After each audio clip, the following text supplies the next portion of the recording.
हैं आप सब? होपफुली आप सब खैरियत से होंगे और अल्हम्दुलिल्लाह हम भी बिल्कुल ठीक हैं। तो आज है ना, इतनी ठंड लग रही है मुझे कि मैं अभी बिस्तर में ही बैठी हुई हूँ। खुशी बुशरा जो है अभी ट्यूशन गई हैं और अभी जिद कर रही थी कि मम्मा कुछ ऐसी चीज़ खिला दो जो चाट टाइप की हो, क्योंकि वो है ना, जब स्कूल जाती हैं तो लंच लेकर जाती हैं। स्कूल से आने के बाद खाना नहीं खाती हैं, सिर्फ स्कूल में ही ले जाती हैं और फिर उन्हें जो भूख लगती है वो लगती है 5-6 बजे के करीब। तो इस टाइम कोई ऐसे स्नैक्स वगैरह या कुछ भी ऐसी चीज़ें लेती हैं जिससे हल्की सी भूख जो है वो उनकी मिट जाए, क्योंकि रात को ही फिर सब खाना खाते हैं बैठकर।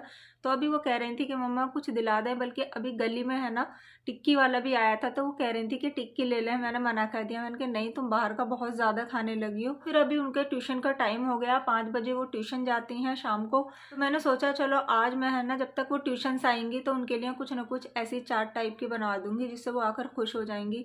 तो अभी तो फिलहाल मैं बिस्तर में बैठी हुई हूँ और एक बार अगर बिस्तर में बैठ जाओ तो उठने का बिल्कुल भी मन नहीं करता है। और असर की अजान भी हो गई है, लेकिन गर्माई इतनी हो गई है बिस्तर में कि ब्लैंकेट में से निकलने को बिल्कुल भी मन नहीं कर रहा है। लेकिन निकलना तो पड़ेगा ही जब काम करना है, क्योंकि अभी थोड़ी देर पहले ही मैं ऊपर भी थी पार्लर में, थोड़ा सा काम था वहाँ पर क्लाइंट वगैरह का, तो वो भी करा था मैंने। तो बस आकर मैं फिर अपने बिस्तर में लेट गई थी थोड़ा सा रेस्ट करने के लिए। लेकिन अब जो है नमाज़ पढ़ने के लिए मुझे उठना है, क्योंकि 7 बजे तक आ जाएंगी वो ट्यूशन से। तो उससे पहले पहले मैं उनके लिए किचन में जाके कुछ देखती हूँ क्या बनाऊँ। तो चलिए फिर। तो बस अभी मैं असर की नमाज़ पढ़ रही हूँ, उसके बाद मैं बाकी के सारे काम करूँगी जो भी होगा। सर्दी अभी भी इतनी ज़्यादा है कि मुझे अभी भी हीटर चलाना पड़ रहा है, क्योंकि धूप कभी तो हल्की सी निकल जाती है और कभी निकलती ही नहीं है। और इतनी ज़्यादा हवा चल रही है तो और भी ज़्यादा ऐसा लग रहा है कि पहले से भी ज़्यादा ठंड पड़ने लगी है। असर की नमाज़ पढ़ने के बाद मैं इन दोनों को, आयत को और इनायत को, स्टडी के लिए बिठा देती हूँ। जितना भी इनका स्कूल का होमवर्क वगैरह होता है वो करवाती हूँ, क्योंकि खुशी बुशरा भी चली जाती हैं तो फिर घर में कोई नहीं रहता है। तो यही टाइम होता है मेरा इन दोनों को पढ़ाने का। मुझे ऐसा लगता है कि जितनी अच्छी मैं स्टडी मैं इनको करा दूंगी, ट्यूशन वाली इनको कवर नहीं करा पाएगी, क्योंकि खुशी बुशरा को भी 5th क्लास तक मैंने ही कवर कराया था, उसके बाद ही मैंने उनका बाहर ट्यूशन लगवाया था। तो अभी जो है मेरी 2 क्लाइंट आ गई थी, कुछ थ्रेडिंग वगैरह करानी थी, तो बस मैंने वो करी थी। और फिर मैंने सोचा जब ऊपर आई हुई हूँ तो मैंने कल जो है कपड़े धोए थे तो वो अभी सूखे नहीं थे, मैंने उतारे भी नहीं थे। लेकिन अब शाम हो गई थी, मैंने सोचा चलो जो सूखे हुए हैं पहले उन्हें उतार लूँ, जो गीले पड़े रहेंगे वो बाद में। तो मैं यहाँ पर बस कपड़े ही उतार रही हूँ सारे, क्योंकि फिर प्रेस वाली को बुला लूँगी मैं कल को। कपड़े मैं खुद ही धो लेती हूँ, मुझे दूसरों से धुलवाना बिल्कुल भी पसंद नहीं है। लेकिन हाँ, मैं प्रेस करा लेती हूँ किसी को बुलाकर घर पर ही, क्योंकि बहुत सारे कपड़े रहते हैं, बच्चों के भी, मेरे भी, हस्बैंड के भी, सबके। तो मैं वहाँ पर भेजना पसंद नहीं करती हूँ, घर पर ही बुला लेती हूँ मैं प्रेस वाली को, वो घर पर ही आकर कर देती हैं। वैसे भी सर्दियों में इतनी ज़्यादा प्रेस की ज़रूरत नहीं पड़ती है, क्योंकि सबके ही गर्म कपड़े रहते हैं, बस थोड़े बहुत ही होते हैं जिन पर प्रेस होती है।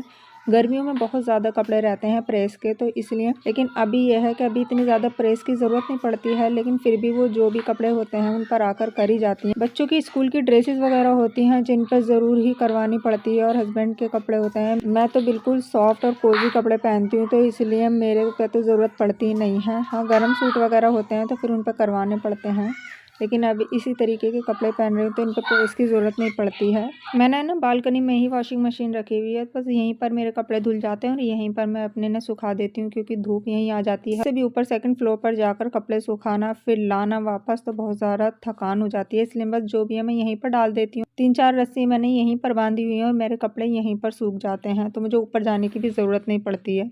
मेरा जो पार्लर है वो ऊपर वाले फ्लोर पर ही है, तो जब कोई भी क्लाइंट आता था तो मैं फिर नीचे से आ जाती हूँ, क्योंकि नीचे ही रहती हूँ मैं। जिस एरिया में मैं रहती हूँ जो सारा एरिया ही मुस्लिम कम्युनिटी का है, आसपास के बल्कि जितने भी एरियाज़ हैं वो सारे मुस्लिम ही हैं। उसमें हर कोई कैमरा फेस नहीं करना चाहता है, इसलिए मैं आपके साथ कोई भी पार्लर की वीडियो शेयर नहीं कर पाती हूँ।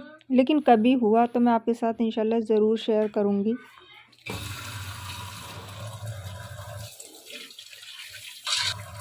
तो बस ऊपर से आने के बाद मैंने है ना छोटे छोटे आलू निकाल लिए थे आलूओं में से, और ये आलू जो है ना मैं भुजिया वगैरह में डालती हूँ, मुझे बहुत ज़्यादा पसंद है। लेकिन अभी जो है मैंने सोचा चलो इनके है ना बरूला चाट बना देती हूँ, बच्चों को इतने ट्यूशन से आएंगे तो मैं इनको तैयार कर दूँगी, बहुत जल्दी बन जाते हैं, ज़्यादा टाइम भी नहीं लगता है इनमें। तो ये सर्दियों के आलू हैं, और सर्दियों में है ना ये बरूला चाट जो है बहुत ज़्यादा फेमस है, और अलीगढ़ की है ना बहुत मशहूर है ये चाट, बहुत ज़्यादा टेस्टी बनती है। तो सर्दियों के आलू जो होते हैं ना, नए आलू होते हैं, इनमें मिट्टी है ना बहुत ज़्यादा होती है, तो मैं बहुत अच्छे से इनको अच्छे से वॉश कर रही हूँ, जिससे कि इनकी सारी मिट्टी निकल जाए, और जहाँ पर भी छोटे मोटे कट वगैरह होंगे वो मैं उनका निकाल दूंगी। लेकिन इनको मैं छीलूंगी नहीं, बस ऐसे ही वॉश कर लूँगी। जो भी इनकी स्किन होगी ना थोड़ी बहुत वो अपने आप ही निकल जाएगी, एक्स्ट्रा बाकी के लगी रहेगी।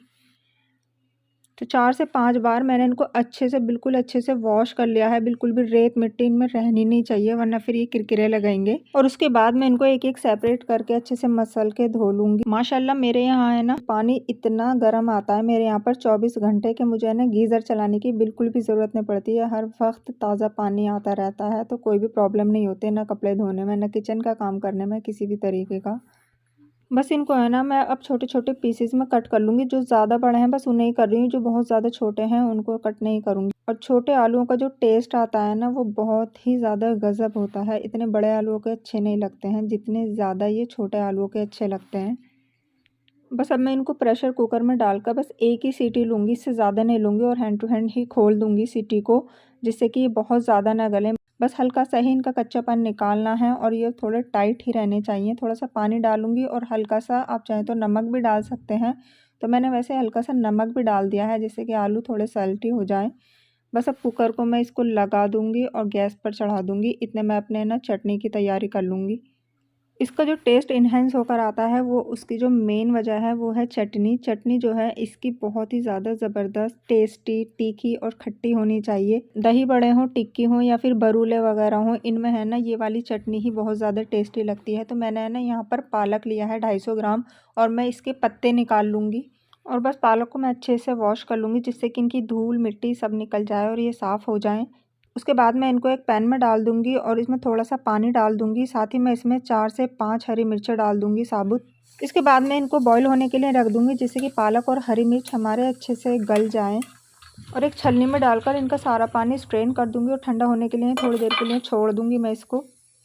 और इधर मेरे आलू भी बॉयल हो गए थे, तो बस मैंने इनको भी स्ट्रेन कर दिया था, और ठंडा होने के लिए मैं इनको एक परात में डाल दूँगी, जिससे कि बिल्कुल ठंडे हो जाएँ अच्छी तरह से। और यहाँ पर है ना बीच में ही हस्बैंड आ गए थे ऑफ़िस से, तो फिर पहले मुझे उन्हें खाना देना था। तो दोपहर में मैंने साग ही बनाया था, तो ये रखा हुआ था, फिर मैंने सोचा चलो इसी को ही गर्म कर देती। अगर आपको मेरे इस साग की रेसिपी चाहिए तो आप कमेंट करके ज़रूर बताना। एकदम देसी और ऑथेंटिक तरीका है बनाने का, और बहुत ज़्यादा ज़बरदस्त और टेस्टी बनता है।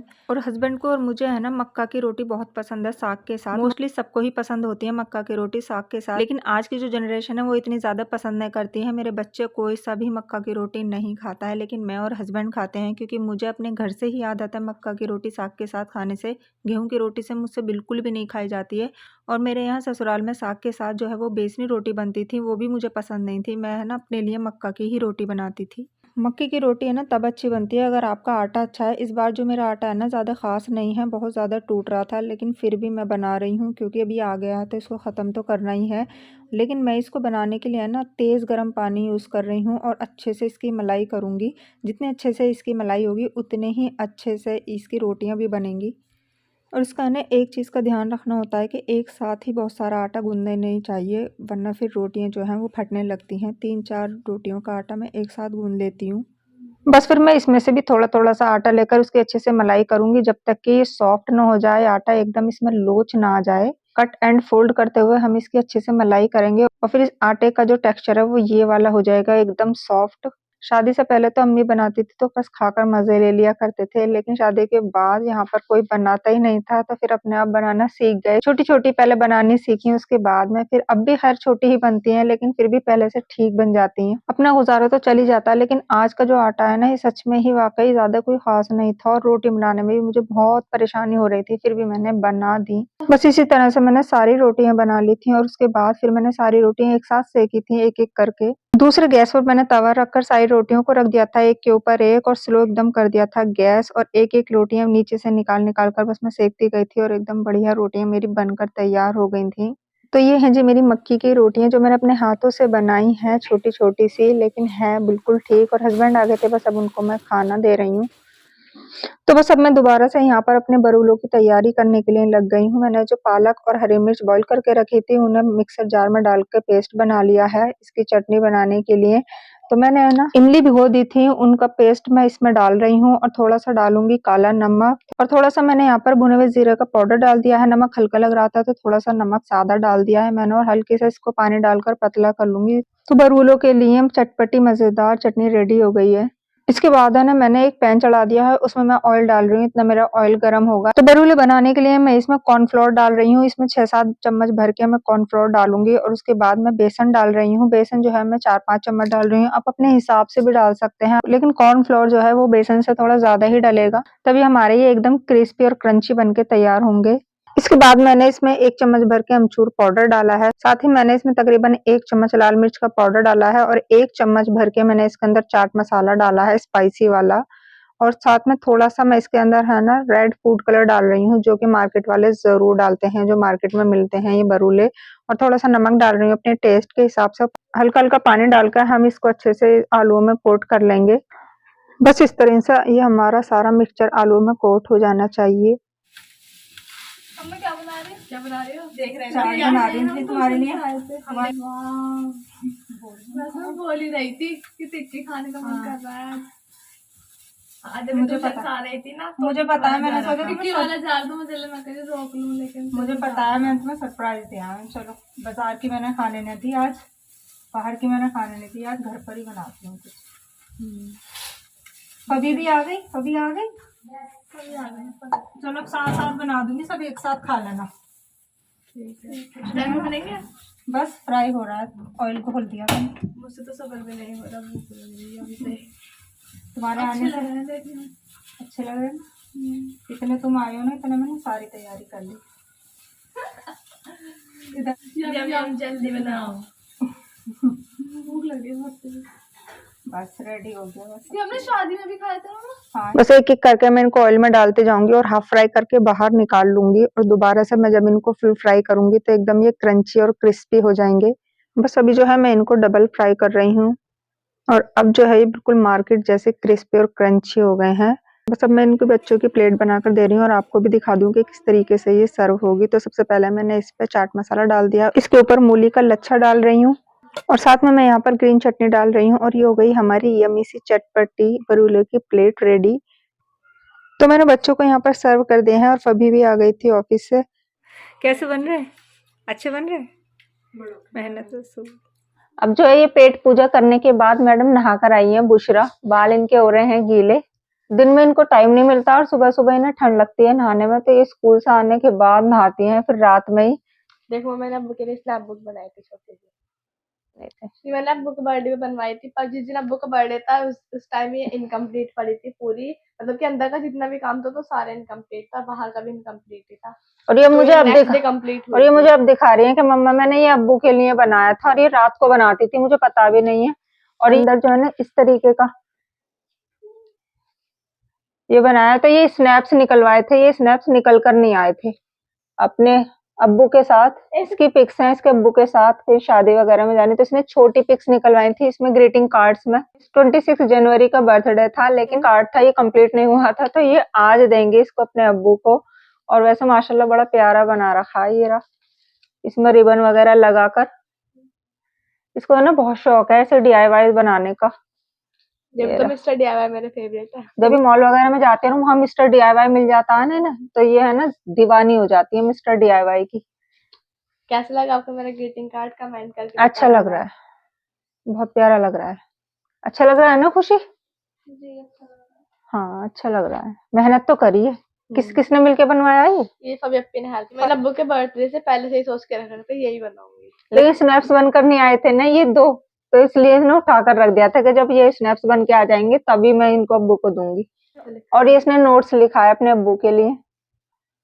तो यही था हमारा आज का इवनिंग टू नाइट व्लॉग, यानी असर से लेके ईशा तक का व्लॉग। अब ईशा की अजान हो गई है और यहीं पर बस अपने व्लॉग को हम एंड करते हैं। ये व्लॉग पसंद आए तो लाइक कर दीजिएगा, चैनल पर नए हैं तो सब्सक्राइब कर लीजिएगा। फिर मिलते हैं आपसे अपने नेक्स्ट व्लॉग में, तब तक के लिए अल्लाह हाफिज।